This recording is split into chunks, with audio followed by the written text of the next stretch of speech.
Olá, amigos, estamos de volta com o nosso encontro semanal aqui no nosso canal e sempre com uma convidada, um convidado especial.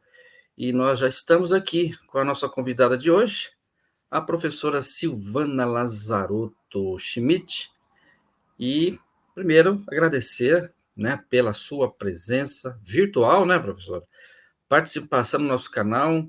Já estávamos agendando a participação dela aqui e ela vai nos trazer um tema da maior relevância hoje. Professora Silvana, inicialmente, muito obrigado pela presença e pelo aceite do convite, hein?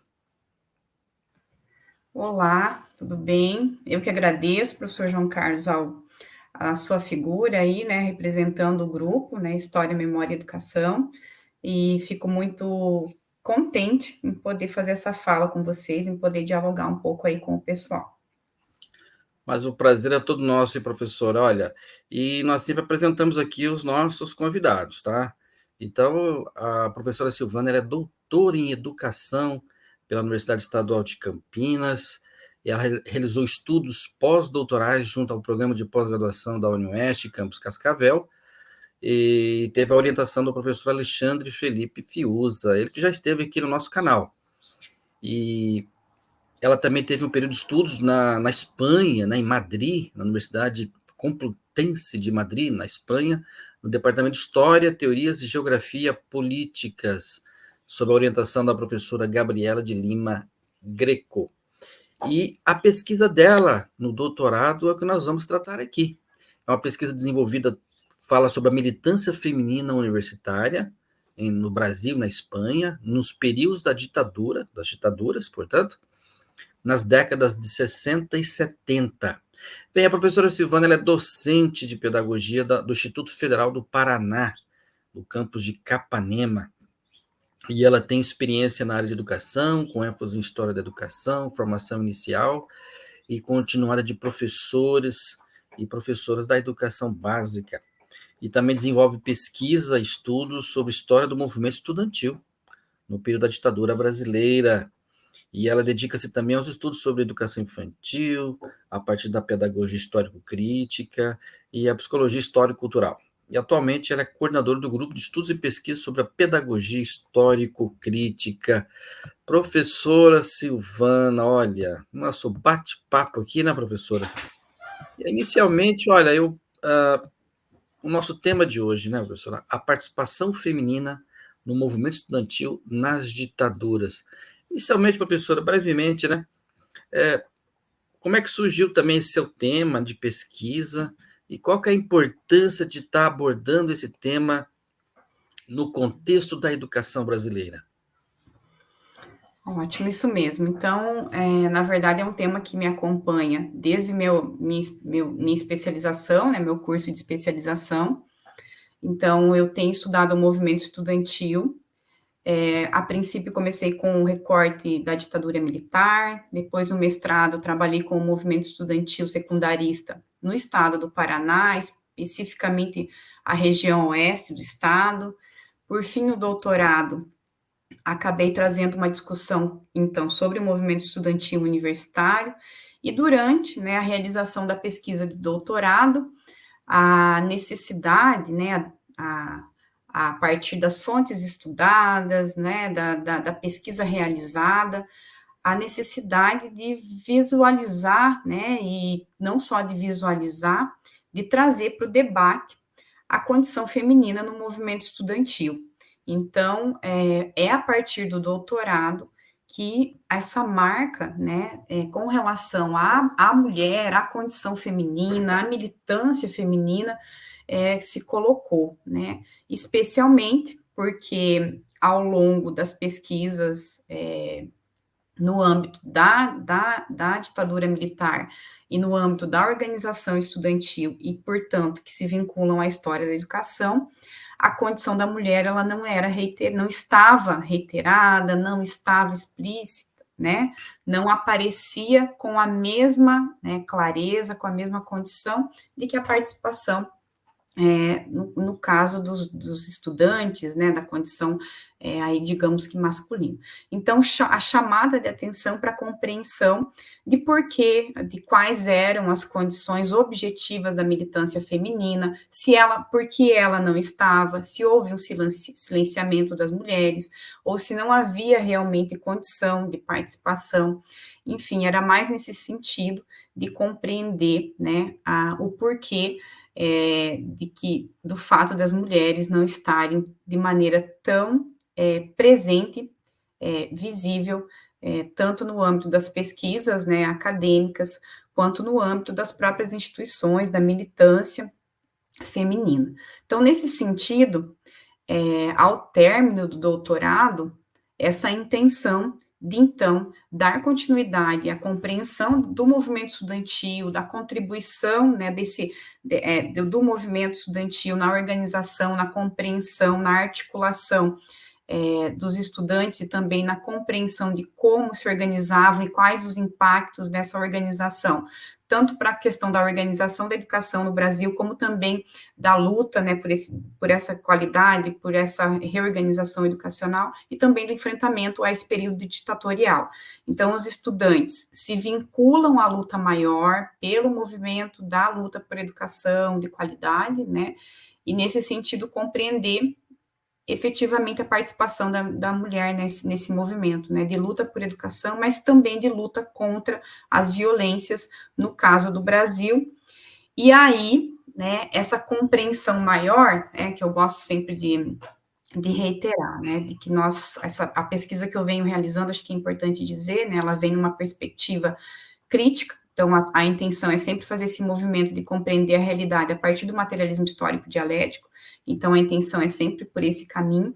E a partir dessa compreensão, nós entendemos que inseridas e inseridos no mundo, né, capitalista, nós temos leis gerais que regem, né, a forma de organização, né, nossa de sociedade e que marcam as trajetórias, seja do movimento estudantil, seja da condição feminina, em diversos espaços geográficos e contextos históricos.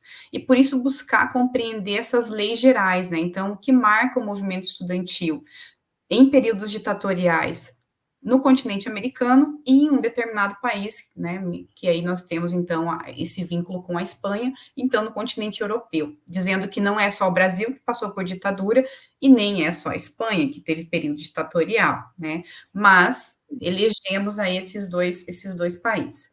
Então, de maneira geral, a importância, voltando à pergunta do professor João, né, a importância é no sentido de compreender, né, as nuances, né, digamos assim, da participação feminina no movimento estudantil, quais as implicações dessa inserção da mulher no movimento estudantil, a inserção da mulher né, nos estudos universitários, né, e aí as contribuições dessas mulheres no sentido de organizar e pensar de certa forma, rever, né, inclusive, a forma de organização da educação e também a forma de organização social, questionar, né, colocar para o debate essas questões. Pois não, professora. Bem, esse espaço aqui, né, é um espaço de divulgação científica. O nosso canal ele está aí para isso. O projeto é voltado para a divulgação das pesquisas, para os professores, pesquisadores, aqueles que estão iniciando os estudos. Bem, e nós vamos, então, o nosso foco hoje é exatamente abordar, então, os estudos que você fez no seu pós-doutorado. E você, sabemos, então, como você mencionou, você pesquisou a militância feminina universitária nas ditaduras no Brasil e na Espanha nas décadas de 60 e 70.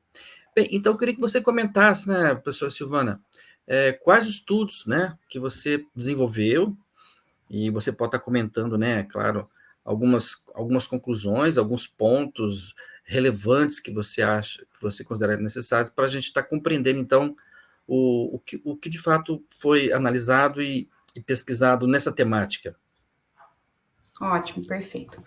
Então, para pensar na questão da militância feminina, além de retomar, né, os estudos sobre o materialismo histórico dialético, então o método de conhecimento da realidade, eu precisei fazer esse movimento mas de maneira muito clara e objetiva a compreender, né, e compreender o momento histórico, então esses períodos ditatoriais vivenciados a partir do método.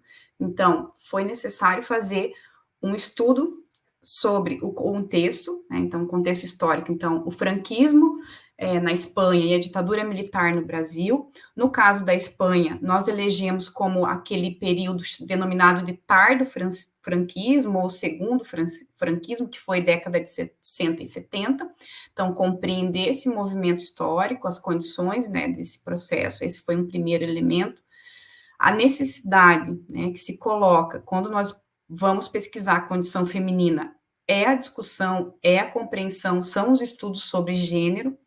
E aí foi um desafio muito significativo, que foi pensar em estudos no âmbito do materialismo histórico dialético, então, que não vão fragmentar, isolar, né, essa questão de compreensão da especificidade de gênero numa perspectiva da totalidade, então, de nos reconhecermos enquanto sujeitos sociais, enquanto classe trabalhadora, para além da divisão, né, sexual, de sexo, na verdade, para além do sexismo, então a compreensão, né, essa concepção de gênero na perspectiva do materialismo histórico dialético. Então nós fomos para, foi um momento muito importante da minha pesquisa, que eu me deparei com as pesquisas que são contemporâneas, mas que partem de Marx, Engels, Lenin, enfim, que partem dessa produção, dessa gênese do materialismo histórico dialético, para que nós possamos compreender a condição feminina enquanto uma condição necessária à manutenção do capitalismo. Então, nós temos hoje o que é denominado de teoria da reprodução social, que são pesquisas contemporâneas que vão, a partir do materialismo histórico dialético, fazer essa discussão, esse debate, essa reflexão e essa compreensão de que sim, né, intencionalmente, para a manutenção da sociedade de classes, há essa divisão, há o sexismo, né, é uma produção histórica necessária que está, né, posta e que ao longo, né, da organização da sociedade capitalista se materializa. Então, essa questão da exploração, né, ela vai estar muito presente. Então, Marx e Engels, já na ideologia alemã, já apontaram, né, para essa questão da divisão do trabalho, que foi a que ocorreu entre homem e mulher, né, então, a questão na geração do filho. Então, a mulher fica o espaço privado, a questão do lar, enfim, né, e ao homem o espaço público, né, o espaço da visibilidade. E isso se materializa quando nós vamos fazer a pesquisa do movimento estudantil. Por quê? Porque as mulheres, elas participam, elas militam no movimento estudantil, elas ingressam na universidade, especialmente na década de 60 e 70, tanto no Brasil quanto na Espanha, ocorre o ingresso das mulheres, um ingresso massivo de mulheres nas universidades, mas mesmo elas saindo do espaço privado, a partir de muita luta, de muita reivindicação, elas vão para a universidade, mas elas ainda não ocupam os cargos de direção, como acontece hoje, né? Então, uma questão importante para a nossa reflexão: onde estão as mulheres? Onde estavam as mulheres? Então, nós somos praticamente 50% da população mundial, né? Então, nós podemos verificar lá. E onde nós estamos? Quais são os números de mulheres que ocupam cargos de direção, não só no movimento estudantil, em diversos espaços? Quais são as funções que nós ocupamos, né? Então, por exemplo, ingressamos nos espaços na universidade, mas quais eram as profissões destinadas às mulheres? Eram as áreas das ciências sociais, as ciências humanas, tanto no Brasil quanto na Espanha. Então, aquilo que Marx e Engels vão dizer que a mulher tem um papel relegado ao espaço privado, ele se mantém. E o movimento estudantil lança, se nós formos estudar a história da organização estudantil, ele lança, esse estudo lança a luz para desvelar essa condição feminina, que é a condição da mulher na sociedade de classes, né? Então, a importância de fazer todo esse movimento de discussão. Depois de ter feito esse movimento de compreensão, então, do conceito, da concepção, de ter a clareza, né, do significado dessa questão de gênero, que é uma construção social, que é resultado das relações históricas, que é histórica, né, que é um movimento que faz parte desse movimento da história, foi importante também entender a condição da mulher em ambos os países, nesse período ditatorial, então nós fizemos um levantamento com relação à legislação, inclusive de que existia uma legislação dizendo qual deveria ser o papel, o lugar a ser ocupado pela mulher. Nesse movimento, nós entendemos a força da Igreja Católica no sentido de dizer, olha, a mulher é aquela pessoa, aquela responsável, né, pelo lar, pelo espaço doméstico, pelo espaço privado, pela criação dos filhos, né, enquanto que o homem é o espaço público, aquele espaço, né, inclusive o domínio, o controle do homem, né, sobre a mulher. Então, no caso espanhol, as mulheres casadas não poderiam trabalhar, por exemplo, né, não poderiam ter um emprego. Então, todo esse movimento de compreender a condição da mulher, né, antes de pensar na universitária, também foi importante. E, por fim, os estudos mais direcionados, então, para participação feminina no movimento estudantil. Brasil e Espanha. No caso brasileiro e espanhol, nós partimos especialmente por duas fontes, além das pesquisas já realizadas, claro, mas também as fontes primárias. Então, nós fomos buscar os arquivos da polícia política, tanto brasileira quanto espanhola, e também os depoimentos de mulheres que militaram na ditadura militar, em especial no movimento estudantil, que são depoimentos que estão disponíveis, né, em espaços que são espaços de acesso, né, digital, aí, enfim. Então, foi esse mais ou menos o caminho, de maneira muito sintética, né, de dizer quais foram os principais conceitos, digamos assim, abordados no decorrer da realização da pesquisa. Todo esse movimento, é importante deixar muito claro que, apesar de ter conseguido ficar um período estudando na Espanha, não foi possível aprofundar tanto quanto foi possível aprofundar os estudos aqui no Brasil, né, com relação às mulheres, no movimento estudantil. Então, aqui no Brasil foi possível, né, aprofundar. Então, os estudos no âmbito da Espanha ainda são de caráter inicial, e eu pretendo, quando possível, dar continuidade. Mas já foi possível algumas conclusões, né? Então, dentre as conclusões, o entendimento de que, apesar das limitações, apesar das investidas incisivas no sentido de silenciar as mulheres, tanto no Brasil quanto na Espanha, elas rompem com esse silenciamento, elas enfrentam esse silenciamento, elas se colocam, se posicionam, especialmente indo buscar formação, indo para a universidade. Isso já era um enfrentamento.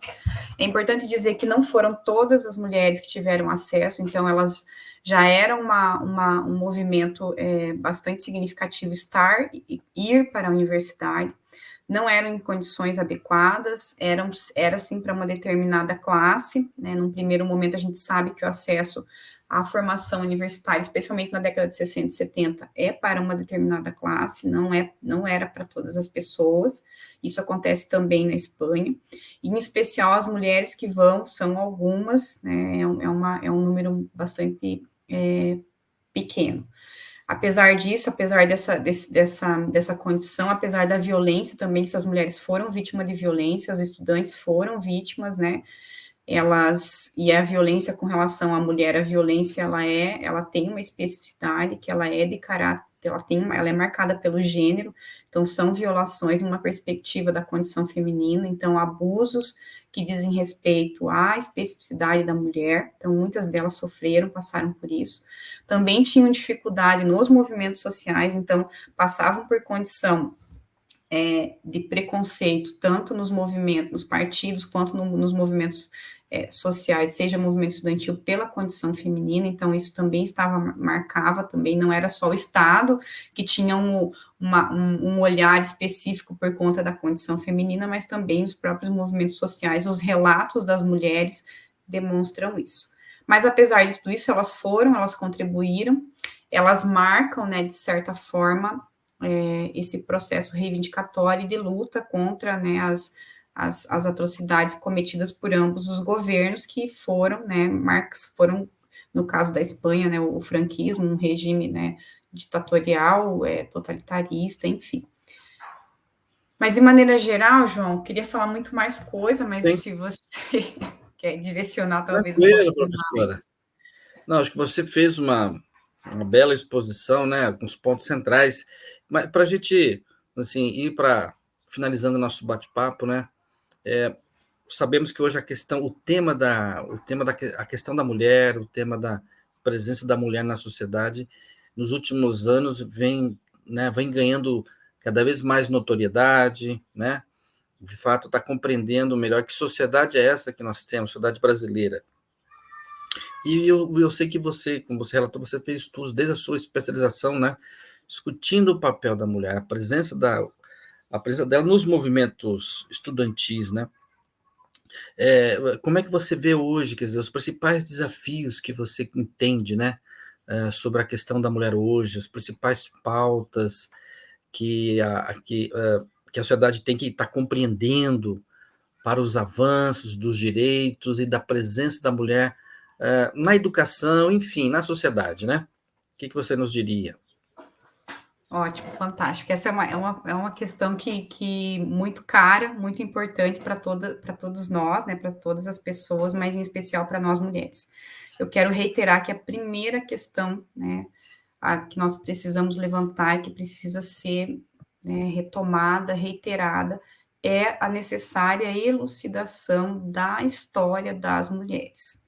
Então, elas têm sido silenciadas, então a condição, né, da mulher está marcada por essa questão, né, de ser silenciada, e nós precisamos dessa compreensão da história, né, a partir também da participação feminina, seja para além dos movimentos sociais, como uma condição para a emancipação humana. Então, a Eliette Safiotti dizia isso, olha, nós precisamos, né, uma grande socióloga brasileira, que é pouco conhecida, inclusive, né, então são várias mulheres, então quando nós olhamos para a história, né, para a nossa história, enquanto história da humanidade, para ficar reiterando, né, mas nós tivemos mulheres de contribuição fantástica em todas as áreas do conhecimento, mas que elas não são conhecidas e reconhecidas, né? Então, há uma intencionalidade nesse sentido, que é a manutenção da divisão, né, de classes, da exploração, né, enfim. Então, a necessidade dessa compreensão. Outra questão importantíssima no âmbito educacional, e que é uma bandeira levantada pelas mulheres desde sempre, é o acesso ao conhecimento científico. Então, foi negado às mulheres, é histórico, as mulheres não iam para escolas, não tinham a garantia do acesso ao conhecimento científico. E sem esse acesso, né, ao conhecimento histórico, científico, enfim, filosófico, artístico, que é o que nós defendemos, nós não podemos lutar por emancipação, porque nós ficamos numa condição de alienação.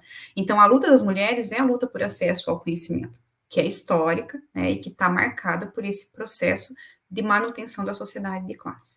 Então, nós temos histórias, mulheres fantásticas, eu não quero deixar de citar, por exemplo, uma mulher fantástica, inclusive citada por Marx, que foi a Flora Tristã, que ela tem essa discussão sobre a necessária união da classe operária, né? Então, ela vai fazer esse movimento assim como Marx reiterou. Então, quando nós temos a oportunidade, nós mulheres, agora eu falo como mulher, né? Quando nós temos acesso ao processo de escolarização, nós vamos contribuir com o processo de emancipação da classe trabalhadora. Então, nós não podemos emancipar 50% da classe trabalhadora, nós precisamos emancipar 100%. E 100% são compostos por homens e mulheres, né? Então, é nesse sentido de unificar, né, essa luta numa perspectiva de não divisão. Então, eu quero deixar muito claro, quando eu faço a discussão sobre a condição feminina, é no sentido de unificar a luta na perspectiva da classe trabalhadora. Em momento nenhum é no sentido de fragmentar, em hipótese alguma. Então, é nessa perspectiva. Então, quando eu conheço a história, quando eu desvelo a história de acesso ao conhecimento, por exemplo, que nos foi negado, a compreensão, talvez, né, de quais lutas devem ser travadas ainda para que nós possamos avançar enquanto uma perspectiva de emancipação humana. Então, é sempre nessa perspectiva. E aí a importância da educação, não só para nós mulheres, agora eu falo como mulher, mas a importância da luta por educação para todas as pessoas, em especial, claro, que nós defendemos para as pessoas da classe trabalhadora, para a classe trabalhadora, para os filhos e filhas da classe trabalhadora. Então, somos nós que precisamos ter acesso a esse processo formativo numa perspectiva de garantir esse conhecimento para que essa luta possa ser coletiva, sem sexismo, né, sem distinção, né, de classe e sem distinção de gênero, de raça. Então, esse movimento que é de unificar mesmo a luta e que precisa ser algo latente aí no nosso processo formativo das novas gerações. Então, lutar nessa perspectiva, né, desvelar essa história, compreender a história da humanidade numa perspectiva, né, de unificar, numa perspectiva de coletivo, sem fragmentar, para que nós possamos avançar nesse processo de emancipação. Então, de maneira geral, eu reitero, né, a necessidade de compreender a história, e aí não só das mulheres, mas desvelar e compreender a história da humanidade para que nós possamos avançar e não retroceder, né? Então, é nesse sentido. Muito bem, professora, muitíssimo obrigado pela participação. E assim, eu gostaria que você também nos enviasse algumas sugestões de leituras, né? Nós vamos postar aqui na descrição do vídeo, indicando aí leituras para quem quiser fazer alguns estudos de aprofundamento sobre o tema, né? Links de acesso, seu e-mail, enfim. Agradecer a sua participação, professora, mais uma vez, abrilhantando aí o nosso canal. Muito obrigado, hein? Eu que agradeço, João, e, enfim, é muito gratificante fazer essa fala, a gente falar sobre o que pesquisamos. Com relação a referências, então, nós temos textos acadêmicos, científicos, nós temos produções literárias de mulheres, né, que foram militantes estudantis e que militaram e que fizeram parte da guerrilha, enfim, eu vou deixar, então, tanto no âmbito da literatura, quanto das artes, quanto da produção acadêmica, filosófica, enfim, nós temos aí muitas sugestões que vão trazer, né, para o debate essa questão da participação da mulher. E agradeço imensamente a oportunidade e fico à disposição. Depois vou deixar aí meus dados, como o professor João falou, e eu estou totalmente à disposição. Um abraço a todos e todas. Muito obrigado, professora Silvana Lazarotto. E tá aí você, gostou do tema de hoje? Deixe seu comentário. O que você achou da exposição da professora Silvana? Você pode estar sugerindo temas para o nosso canal. Você não se inscreveu? Inscreva-se, compartilhe nossos vídeos, envie para os seus amigos, né, para os seus colegas de trabalho, divulgue nas suas redes sociais. Esse é um espaço de divulgação científica. E voltaremos sempre com alguma novidade no nosso canal. Até lá, hein?